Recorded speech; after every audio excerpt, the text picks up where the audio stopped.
गुरुवाणी में उल्लेख है, मन जीते जग जीत। यानी जिसने मन को जीत लिया उसने इस जगत को जीत लिया। जगत का अर्थ है संसार। जग जीत, संसार को जीत लिया।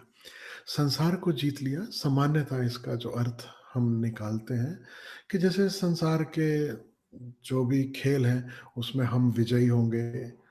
अगर मैं राजनीति में उलझ जाऊं, राजनीति में पड़ जाऊं, लेकिन मैंने अगर अपने मन को जीत लिया तो राजनीति में भी मैं जीत जाऊंगा।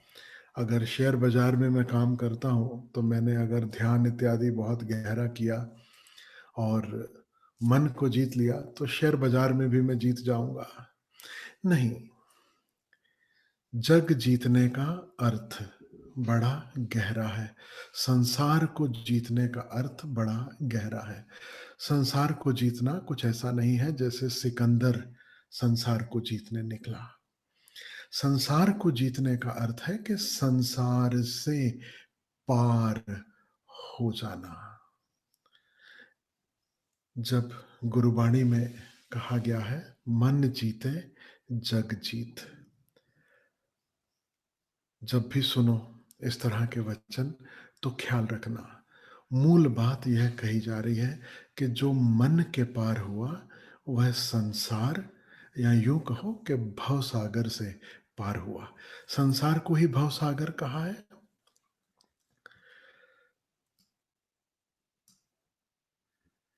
जिन्होंने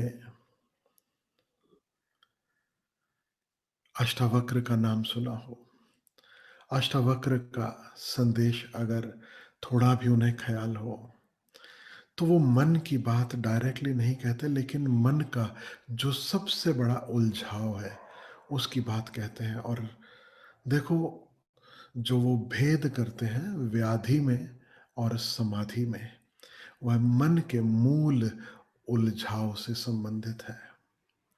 अष्टावक्र से पूछो कि समस्या क्या है, तो वह कहते हैं कामना। और वो कह पूछो उनसे कि समाधान क्या है, तो समाधान बड़ा सरल कहेंगे, समाधान है निष्कामना। मन का मूल रोग जो है, मन का मूल जो विकार है वह है कामना। Desiring, desiring, constantly wanting more and more, bigger, better, spectacular। निरंतर मन जो एक्साइटमेंट को खोज रहा है। और जब भी डिजायर्स की बात होती है, आप पाओगे कि पूरे विश्व के जहां पर भी कभी कोई संत हुए, सदगुरु हुए, वे सब सहमत हैं कि हमारी समस्याओं की जड़ ही हमारा डिजायरिंग माइंड है। It is this mind that keeps on running after one object or the other, or from one to the other, to the next, to the next, to the next best। That is the main issue। वही हमें शांत नहीं होने देता, वही हमें उलझाए है, वही हमें सत्य के उन्मुख नहीं होने देता। वही है जिसके कारण परमात्मा के दर्शन नहीं होते। तो बहुत बार संतों के कहने के बावजूद हमारा जो मन है वह प्रश्न करता है। कहता अगर डिजायर नहीं करेंगे तो फिर ग्रोथ कैसे होगी? अगर हम और नहीं चाहेंगे और बेहतर नहीं चाहेंगे तो फिर ग्रोथ कैसे होगी, फिर विकास कैसे होगा, फिर जीवन और सुंदर और बेहतर कैसे होगा? तो या तो संत जो कह रहे हैं उसमें कहीं भूल हो रही है, या हम उनके वक्तव्यों से जो अर्थ निकाल रहे हैं वहां कहीं भूल हो रही है। तो मैं आपसे कहूं, भूल जो है वह हमारी समझ में है। संत सदगुरु कोई भी हमारी सुख सुविधा के विरोध में नहीं है। कोई संत, कोई सदगुरु, कोई परमात्मा का अंश, कोई उसका रूप जो उसके गीत गाता हो, वह हमारी समृद्धि के विरोध में नहीं है। हाँ, हमारे दौड़ने के विरोध में है, हमारी जीवन ऊर्जा को व्यर्थ गंवाने के विरोध में ज़रूर है। हम जब-जब अपने आनंद पर, अपनी खुशी पर कंडीशंस लगा देते हैं कि I will be happy only after I have achieved this. I will be happy only after I have attained this. When we put such conditions, these are the very conditions the masters are against. कोई संत, कोई सदगुरु यह नहीं कहेगा कि धन बुरा है, धन मत कमाओ। लेकिन इतना पक्का है कि तुम जब धन नहीं है, तब भी आनंद में जी सकते हो। सदगुरु जो हमें सिखा रहे हैं, वो यही सिखा रहे हैं कि तुम जहाँ हो, जैसे हो, तुम शांत और आनंदित हो सकते हो, तुम प्रेमल हो सकते हो। इस पर कोई भी कंडीशंस थोपने की ज़रूरत नहीं।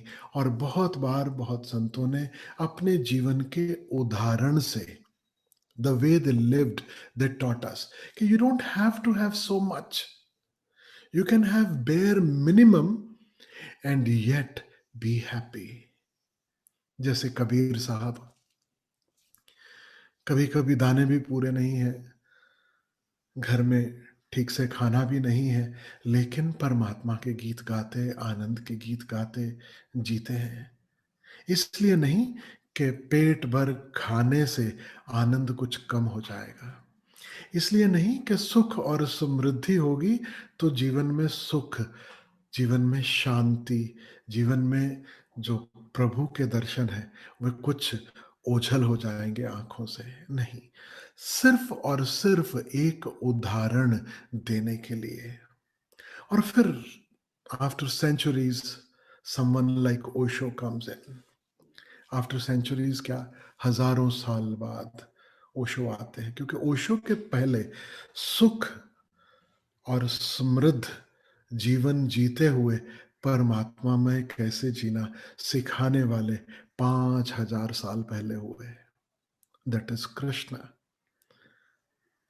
कृष्ण है जो बांसुरी बजाते, राजपाट करते हुए। ख्याल रखना, बाद में भी संत हुए जो गृहस्थ हैं, जिन्होंने घर बार नहीं छोड़ा, दुकान नहीं छोड़ा, खेती करना नहीं छोड़ा, जो भी वो उपाय कर रहे थे।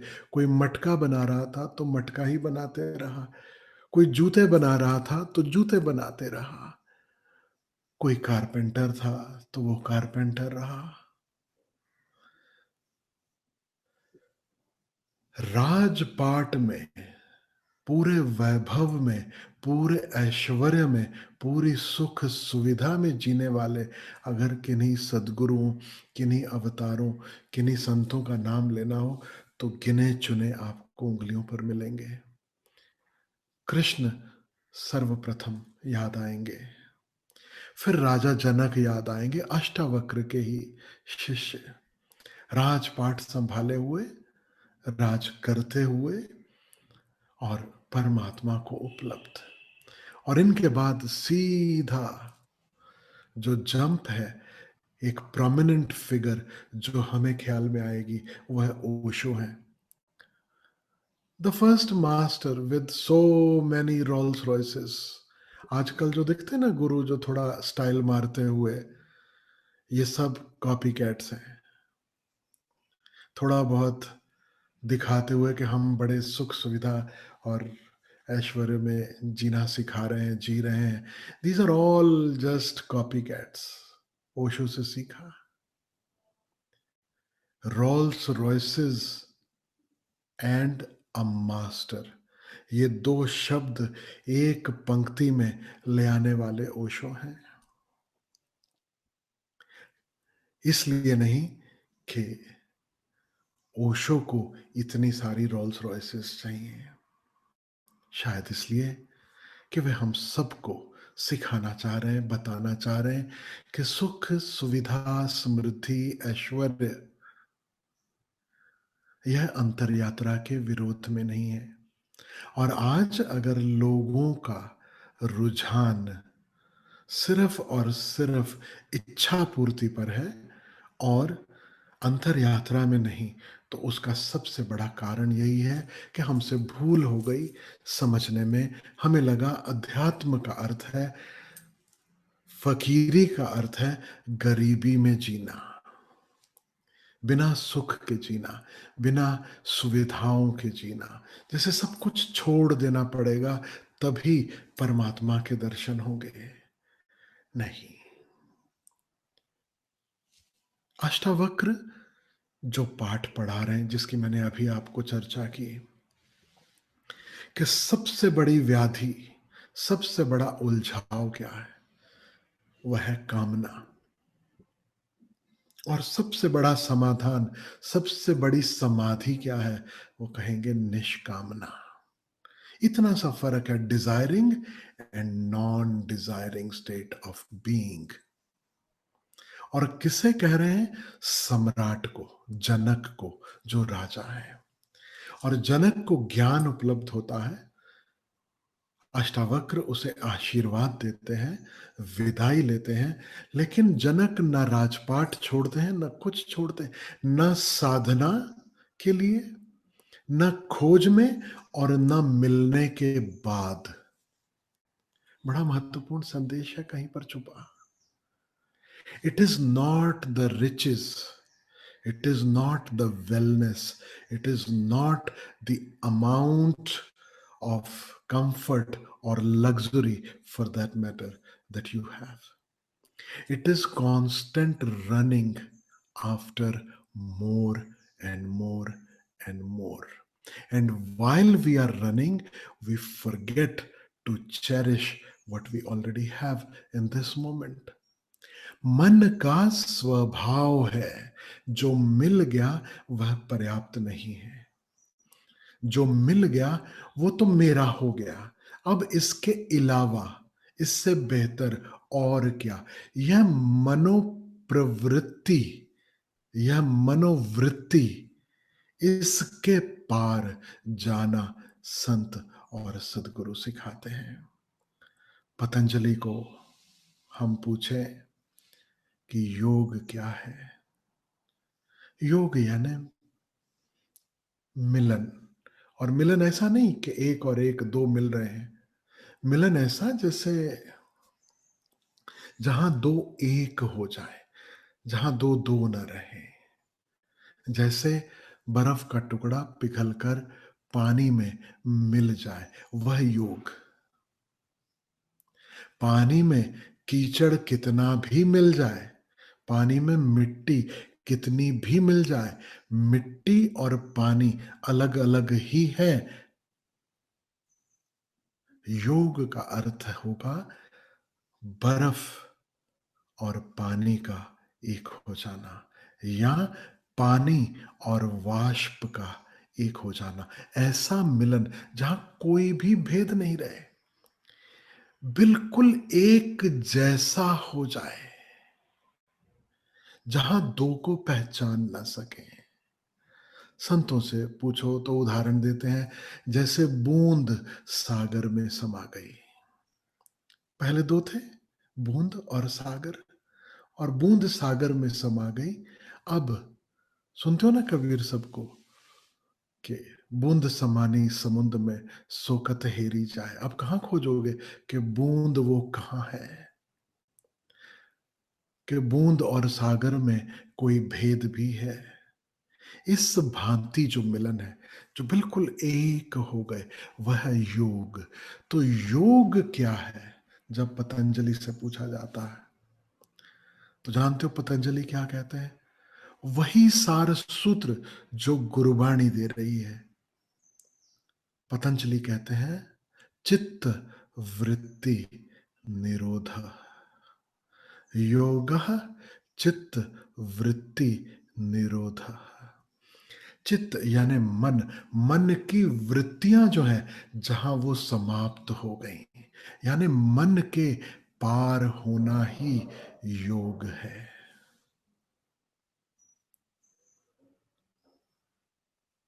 गुरुवाणी में जब हमें बताया जा रहा है तो जैसी भाषा हमें समझ में आती है, उस भाषा में हमें समझाया जा रहा है।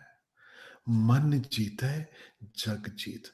तुम जग को खोजने निकलो। You have gone out, all out, to explore the world, and you haven't explored your inner being as yet. And the one who has found the true self, the one who has encountered the inner being, sees nothing but that everywhere. जितना खेल है, जितना उलझाव है, वह मन का है। मन के पार, इच्छाओं के पार। ऐसा नहीं कि बेहतर घर ना हो, ऐसा नहीं कि बेहतर गाड़ी ना हो, ऐसा नहीं कि बेहतर स्वास्थ्य और स्वास्थ्य की व्यवस्था ना हो। सब हो, हर दिन और बेहतर और बेहतर और बेहतर। परमात्मा ने जो सृष्टि बनाई है, अगर इस सृष्टि में हम एक नजर दौड़ाएं और ठीक से देखें, निरंतर विकासमान है। आप एक बिजनेस छोटा सा खोलते हो, उसका एक प्रोडक्ट होता है, आप वेट करते हो कि वो प्रोडक्ट थोड़ा चलने लगे। जब वो प्रोडक्ट चलने लगता है, खूब चलने लगता है, आपको तब लगता है कि यह सिर्फ अब मेरे एरिया में, जहां मेरी पहुंच है, वहीं पर नहीं, कहीं कहीं और भी उपलब्ध करवाया जाए। तो फिर आप क्या करते हो? आप ब्रांचेस खोलते हो। फिर एक दिन आता है, आप पाते हो कि वो जितनी ब्रांचेस आपने खोली, आप उन्हें भी मैनेज नहीं कर पाते हो। अनमैनेजेबल हो रहा है, व्यापार बढ़ते जा रहा है, बढ़ते जा रहा है। तो फिर आप क्या करते हो? फिर आप ब्रांच नहीं खोलते हो, फिर आप फ्रेंचाइजी देते हो। थोड़ा कम सर दर्द, लेकिन मुनाफा खरा खरा। जानते हो ये मॉडल कहां से आ रहा है? प्रकृति को देखते हुए। पेड़ों पौधों को देखो, ब्रांचिंग आउट। प्रकृति सिखा रही है, branch out, grow, and not only branch out, let every branch bring flowers and fruit. Not only that, जब पेड़ देखता है कि इतने सारे फल, इतने सारे फूल बड़े सीमित दायरे में ही पहुंच पाते हैं, तो पक्षियों को निमंत्रण देता है। कुछ ऐसे तत्व, कुछ ऐसे केमिकल रिलीज करता है जिसे पाने के लिए पक्षी खींचे चले आते हैं। And the birds come, take two seeds and carry two seeds to far away places. और फिर उन सीड्स को अलग अलग जगह पर वो पक्षी गिराते हैं, और वहां पर नए पेड़, नए पौधे उगना शुरू हो जाते हैं। There is growth everywhere. इतना ग्रोथ है, इतना ग्रोथ है इस पूरे सृष्टि में, इस पूरे अस्तित्व में। देखते हो ना, अगर ये अस्तित्व कैसे प्रकट हुआ, how the world came into existence, अगर उसकी भी थ्योरी हम अगर समझने की कोशिश करें, जो फिजिशियंस, जो फिजिक्स के मास्टर्स हैं, वो खोज रहे हैं, तो अभी तक की सर्वमान्य जो थ्योरी है, वो है the big bang theory. There was a time when there was nothing, and then there was an explosion. और उस एक्सप्लोजन में यह ब्रह्मांड, यह यूनिवर्स प्रकट हुआ, और फिर प्रकट होकर वहीं टिक नहीं गया, वहीं ठहर नहीं गया, वहीं रुक नहीं गया। This universe started expanding, and it is expanding even today, constantly expanding.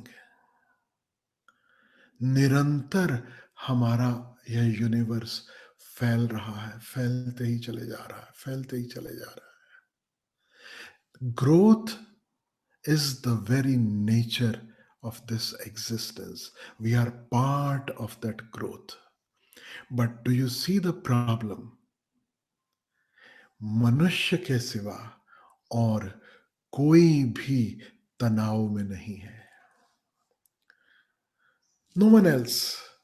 Have you ever seen a cow, a buffalo, a parrot, a tree trying to meditate? कभी देखा आपने? सिर्फ इंसान को जरूरत पड़ती है ध्यान की, भक्ति की. क्या इस पूरे जगत में किसी और स्पीसी को आपने ध्यान करते देखा? क्यों? क्यों पेड़ पौधे ध्यान नहीं करते? नेचुरल ग्रोथ हो रही है, और जो हो रहा है, जैसा हो रहा है, वह स्वीकार है. Do you realise that? आप एक पेड़ को काट भी देते हो तो पेड़ कोई विरोध नहीं करता. ऐसा नहीं कि उसे पीड़ा नहीं होती. साइंस जज कर पा रही है, देख पा रही है, प्रूफ दे पा रही है कि अगर पेड़ों में भी स्पेशल, जो जैसे हम अपने हृदय में ईसीजी के यंत्र लगाकर ईसीजी करते हैं और एक ग्राफ मिल जाता है how our heart is feeling, ऐसे ही मन में, हमारे ब्रेन में जो जो चल रहा है, कौन से सेंटर्स हाईलाइट हो रहे हैं, वह पता चल रहा है. एक ग्राफ बन जाता है पेपर पर. Scientists have figured out trees also have emotions. They feel good when the gardener comes. खुश हो जाते हैं, माली आया. उन्हें जब प्रेम करने वाला उनके नजदीक आता है तो उसका ग्राफ अलग होता है, उसका चित्र अलग होता है. और कुल्हाड़ी लेकर कोई इंटेंट से कि मुझे इसको काटना है, उस पेड़ के नजदीक आता है, the tree starts to tremble, the graph starts to tremble. और काटते हो तो पेड़ पौधों को भी पीड़ा होती. पौधे भी प्रेम में पड़ते हैं. Not only humans who fall in love, even plants fall in love. और ह्यूमंस से better, they don't ever forget the one they love. हमारी अगर रिलेशनशिप्स की समस्याएं देखें तो डिस्टेंस रिलेशनशिप सबसे बड़ी समस्या है. पति कहीं है, पत्नी कहीं और है, दोनों जॉब कहीं अलग अलग कर रहे हैं, या बॉयफ्रेंड गर्लफ्रेंड कहीं दूर चले गए. पूरी चाहत थी कि शादी करेंगे, लेकिन क्योंकि दूर दूर रहते हैं, अब प्रेम कैसे टिके. विदेशों में वर्कशॉप्स चलती हैं जहां सिखाया जाता है how to manage distance relationship. लेकिन आपको आश्चर्य होगा, एक पौधा अगर आपके पास रहा है और आपने उसके साथ प्रेम का संबंध जोड़ लिया, अब यह पौधा आपसे हजारों मील दूर कहीं पर भी हो, जो आप फील करते हो यहां बैठकर, यह पौधा हजारों मील दूर बैठकर सेम फील करता है. That kind of connection. और ये मैं आज की खोज नहीं बता रहा हूं, ये आज से 50 साल पहले की खोज बता रहा हूं मैं. प्रयोग किए गए, देखा कि उस पौधे का मालिक, अब उस समय जो प्रयोग किए जा रहे हैं तो भाषा उनको और कोई समझ में नहीं आई, मालिक ही कह सकते हैं. आज तक हम पति को यहां पर मालिक कहते हैं, स्वामी. महिलाएं अपने पति को बुलाती थी स्वामी यानी मालिक. तो 50 साल पहले की शब्दावली, उस पौधे का मालिक अगर उदास है, जर्मनी में बैठा है, और जो पौधा है वो कैलिफोर्निया में ले जाकर रख लिया गया प्रयोगशाला में, रशिया में ले गए कहीं रख लिया किसी प्रयोगशाला में. अगर मालिक उदास है, उधर पौधा भी उदास और डाउन फील करता है। मालिक प्रसन्न है, आनंद में है, पौधा भी आनंदित होता है, डोलता है। That kind of connection. तो कॉन्शियसनेस की जहां तक हम बात करें, वह मनुष्य में भी है, पौधों में है, पेड़ों में है, पत्थरों में है, सब जगह मौजूद है। लेकिन ये जो स्ट्रेस है, ये जो तनाव है, परमात्मा से एक होने की जो खोज है, ये और कहीं नहीं मिलेगी, सिर्फ मनुष्य के पास। दो कारण है उसके। एक, मनुष्य होने का गौरव है। गौरव यह कि कॉन्शियसनेस इतनी बढ़ गई कि now humans are conscious about stress also. Human beings are conscious about what may happen in the future and long term future.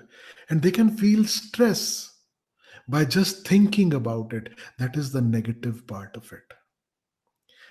पूर्वाभास पक्षियों को भी होता है, पशुओं को भी होता है। Now, I'm talking about another study. भूकंप आने के पहले पक्षी बोलना बंद कर देते हैं, शांत हो जाते हैं। Even the dogs become quite.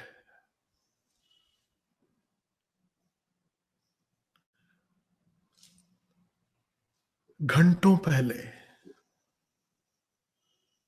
Tsunami जब आया, जो ट्राइब्स में लोग रह रहे थे, वे दूर हट गए, वे बच गए, because they were in tune with the nature. They could feel the quietness of the ocean. कि ये जो क्वाइटनेस है, ये तूफान के पहले की शांति है, और जितनी शांति उतना बड़ा तूफान उठने को है। लेकिन एक भेद है, नेचुरल कॉन्शियसनेस और ह्यूमन कॉन्शियसनेस में। प्लस भी है उसका, माइनस भी है उसका।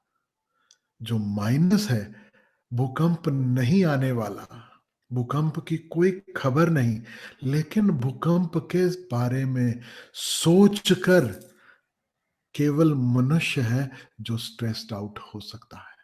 कोई कुत्ता, कोई पक्षी भूकंप का विचार करके स्ट्रेस आउट नहीं होता है। उससे वास्तव में जब पूर्वाभास होता है कि yes this is going to happen, only then they are stressed. मेरे पास आज बहुत है, कल कहीं खो ना जाए, कल कहीं मुझसे छूट ना जाए, हम उसी को लेकर स्ट्रेस में चले जाते हैं। देखते हो, हमारा सारा स्ट्रेस है क्या? मेंटल स्ट्रेस, रियल स्ट्रेस थोड़ी है। सोच सोच कर हम तनाव में हैं। इस तनाव को कबीर कहते हैं चिंता। चिंता ऐसी डाकिनी जो सब कुछ खा जाती है, सब कुछ खा जाती है। तो कॉन्शियसनेस एक तरफ से हमें मनुष्यों को ब्लेसिंग की तरह मिली, और साथ ही साथ जहां ब्लेसिंग है, याद रखना नेचर में सदा बैलेंस है, कर्स भी छुपा हुआ मौजूद है। एक तरफ कॉन्शियसनेस बढ़ी, we can project into the future, we can do much better, and also we can hurt much more, and we can be stressed much more. Consciousness के साथ साथ इंटेलिजेंस ग्रो करता है। अब ये जो इंटेलिजेंस है, मुझसे पूछोगे तो मैं कहूंगा consciousness and intelligence, these are synonyms, they both mean the same thing. जब हम कहते हैं ना परमात्मा यानी परम चैतन्य, चाहो तो कह सकते हो supreme intelligence, and that is our nature too. हमारी समस्या ये है, we are partly conscious, meaning also we are only partly intelligent. ये इंटेलिजेंस पूरी ग्रो नहीं की, अधूरी है। और यह इंटेलिजेंस अभी हमारे अहंकार की सेवा में है। इस इंटेलिजेंस का अभी इतना विकास नहीं हुआ कि यह अहंकार के ऊपर उठ सके।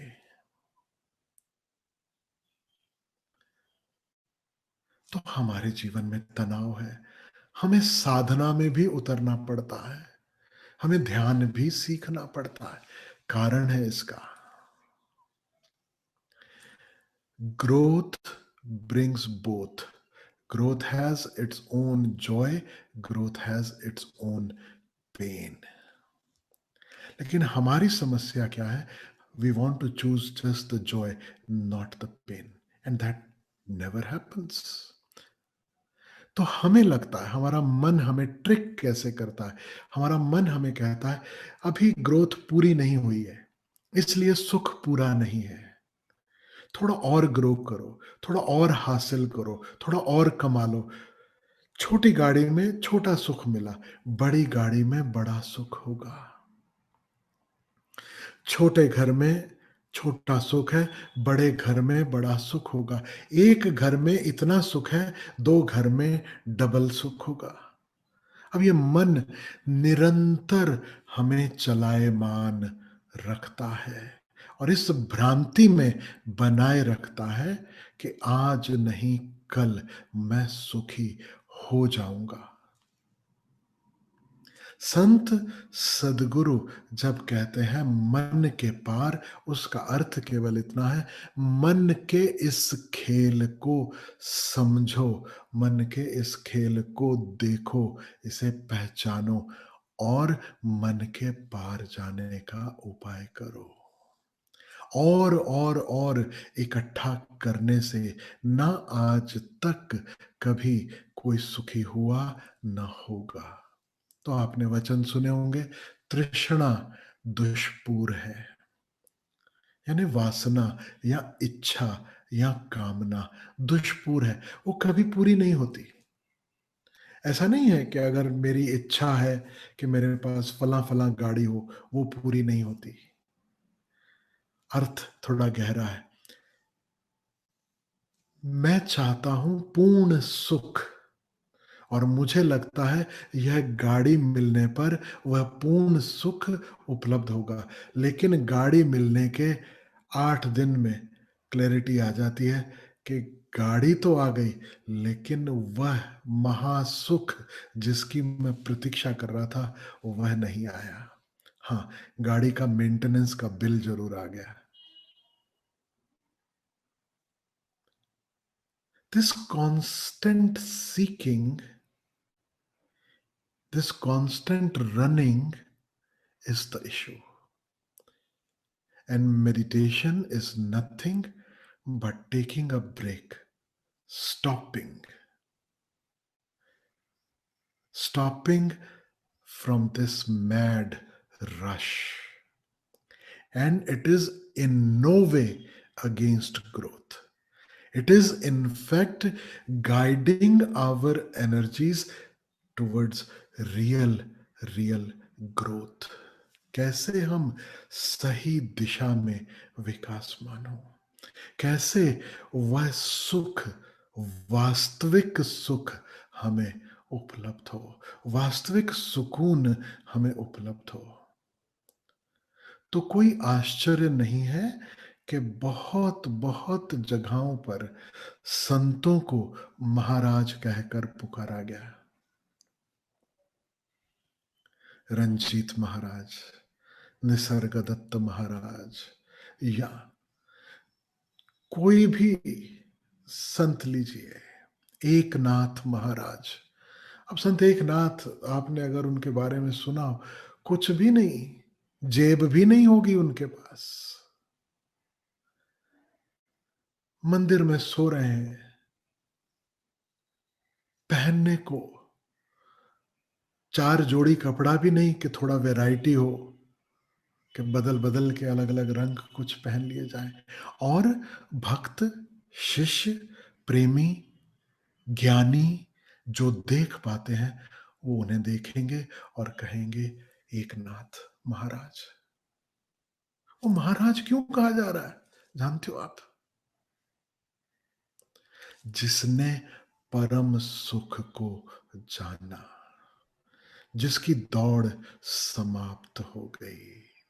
और मैं आपसे कहूं, जितने महाराज एकनाथ महाराज हैं, जितने महाराज कबीर महाराज हैं, उतने ही महाराज कृष्ण महाराज हैं। कोई फर्क नहीं है बिल्कुल भी। They are the same. जहां तक इनर रिचनेस का प्रश्न है, they are the same. Outer comfort सबका जरूर अलग अलग होगा। तो संत सदगुरु हमें सिखाते हैं कि यू बिकम महाराज। तुम सम्राट की तरह पैदा हुए। यू आर बॉर्न महाराज। फिर तुम भूल भाल गए और कटोरा लेकर बाजार में निकले, और वो कटोरा लेकर सब जगह मांगते फिरते।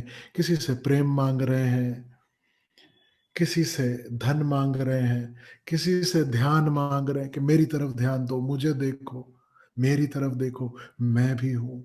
ये सारे के सारे एक्टर इत्यादि, ये क्या कर रहे हैं? Look at me, look at me, look at me, I am here. Beggars. This is nothing but begging. और जो जितना बड़ा कटोरा लिए, जो जितना ज्यादा मांग रहा है, याद रखना वो उतना बड़ा भिखारी है। समझना इस बात को। एक जन मांग रहा है कि ₹1,00,000 हो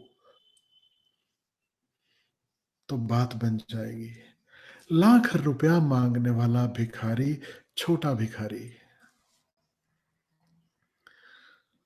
और 1,000 करोड़ हो, 10,000 करोड़ हो, 50,000 करोड़ हो, 1,00,000 करोड़ की संपत्ति हो, तो भी मुझे और चाहिए, ये और भी बड़ा भिखारी, महा भिखारी।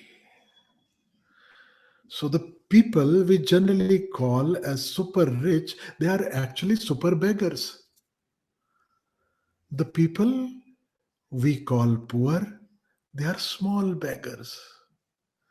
They want also very little. लेकिन मैं ये नहीं कहूंगा कि कौन अच्छा कौन बुरा, क्योंकि छोटे भिखारी को भी जितनी भीख वो मांग रहा है, जब मिल जाएगी उसके बाद उसका कटोरा भी बड़ा हो जाएगा।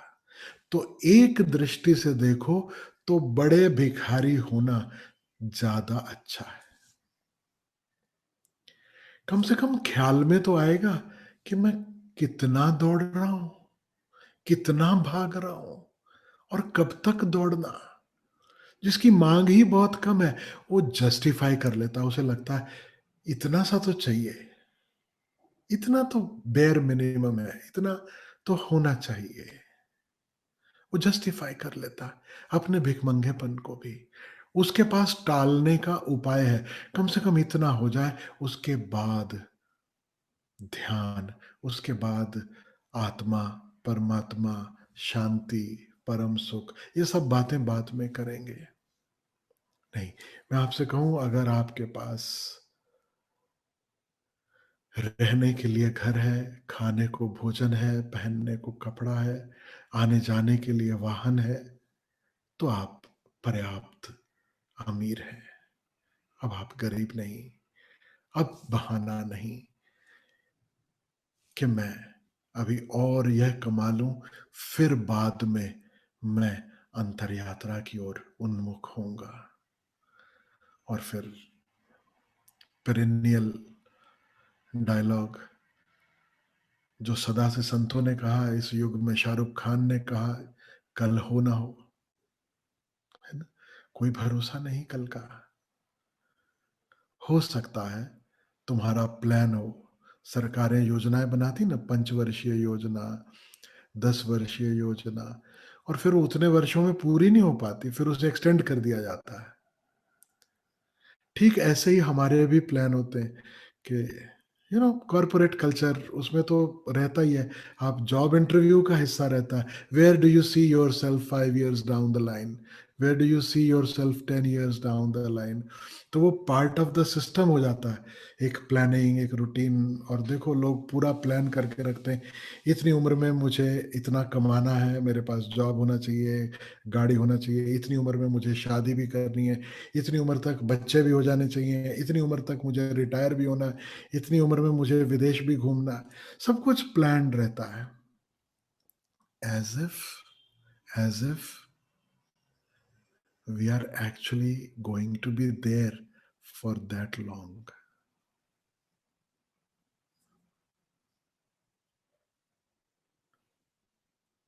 मुझसे तो कल का कोई पूछे कि कल इतने बजे मिलेंगे, तो मैं कह तो दूंगा जरूर, लेकिन अंदर आवाज तुरंत आती, अगर दोनों रहे तो, अगर ऊपर वाले ने चाहा तो। देखते हो ना सूफी संत, कुछ भी बात उनसे कहो तो वो उत्तर क्या देंगे? इंशाअल्लाह, उसकी मर्जी। संतों से पूछो, भक्तों से पूछो, तो वो क्या कहेंगे? हरी इच्छा, हरि की इच्छा होगी तो हो पाएगा।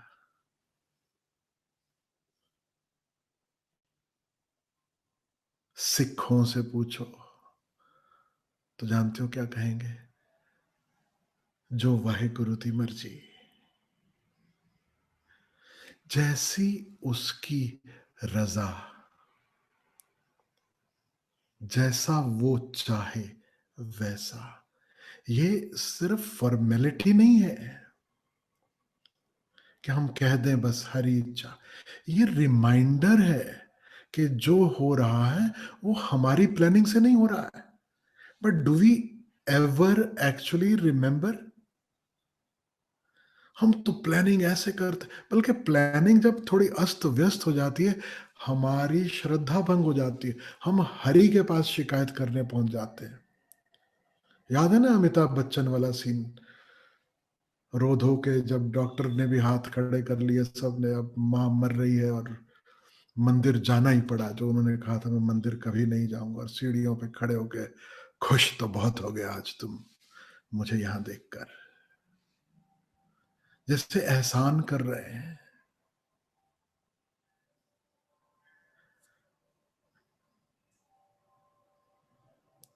संत सदगुरु एक ही बात सिखा रहे हैं, कल का कोई भरोसा नहीं, कल पर टालना मत।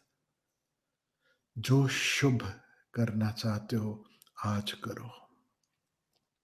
सूफी संत हुए जॉर्ज गुरजियफ, ओशो ने उनकी बहुत चर्चा की है।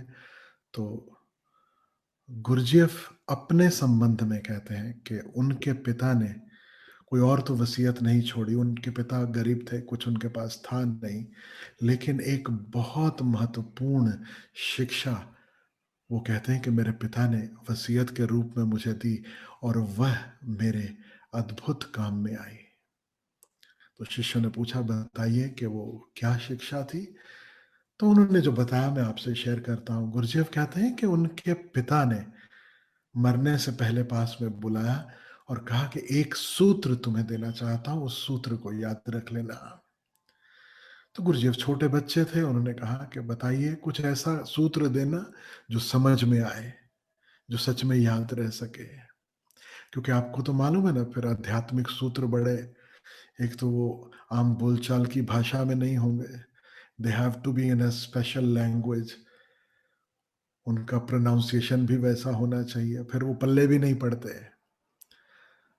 तो पिता ने कहा कि नहीं, मैं तुम्हें तुम्हारे लिए ही सूत्र दे रहा हूं, बिल्कुल बस तुम याद रखना और उसे प्रैक्टिकली उपयोग में लाना, इतना ही मुझे तुमसे वादा चाहिए।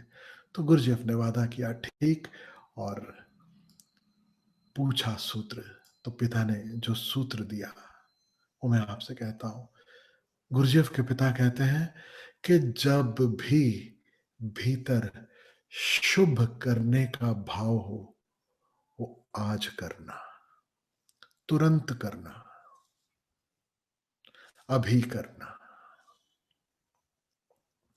और जब भी अशुभ का भाव उठे, उसे 48 घंटे पर टाल देना, 48 आवर्स।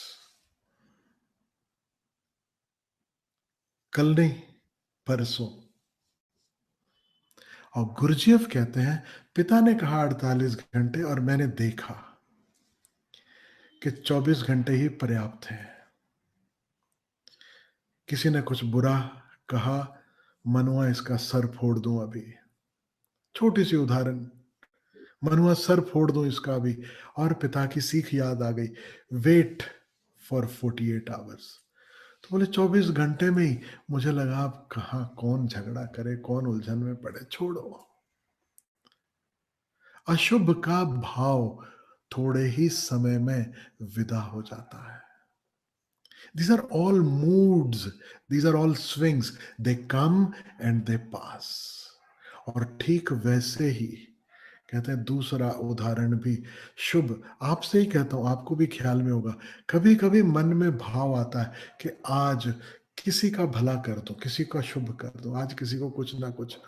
समझो कि घर में कोई नौकर है, काम कर रहा है, तो उसी को कुछ ना कुछ दे दें, दिल खुश हो गया। अगर आपने उसी दिन दे दिया तो ठीक, अगर एक दिन बीता तो फिर आपको लगता है उसका तो काम ही है, उसको तो करना ही है, क्या जरूरत पड़ी एक्स्ट्रा देने की, भरपूर मिल रहा, और कहीं मिलता है क्या इतना? इतना अच्छे से कोई दूसरा रखता होगा जितना अच्छे से हम रखते हैं। अब बात कही। तो गुरुजीएफ ने जो सीख दी, गुरुजीएफ के पिताजी ने जो सीख दी, और फिर गुरुजीएफ ने अपने शिष्यों को जो सीख दी, वह बड़ी महत्वपूर्ण है। वह इतनी ही है, live in the present moment. और जो शुभ है वह आज करो, उसे कल पर मत टालो। और जो अशुभ है उसे टालते चले जाओ। 48 घंटे भी काफी ना लगे तो गिव 96 आवर्स। 96 आवर्स भी अगर कम लगे तो God knows, give like whole week, a whole month, a whole year before you plan or actually do something that is harmful, that is hurtful. अर्थ क्या है? आज में जीना सीखें, साधना आज, ध्यान आज, उस परम सुख की खोज आज। हमारी प्लानिंग बरसों की हो, लेकिन तैयारी इतनी हो कि कल सुबह अगर नहीं हुई तो चलेगा।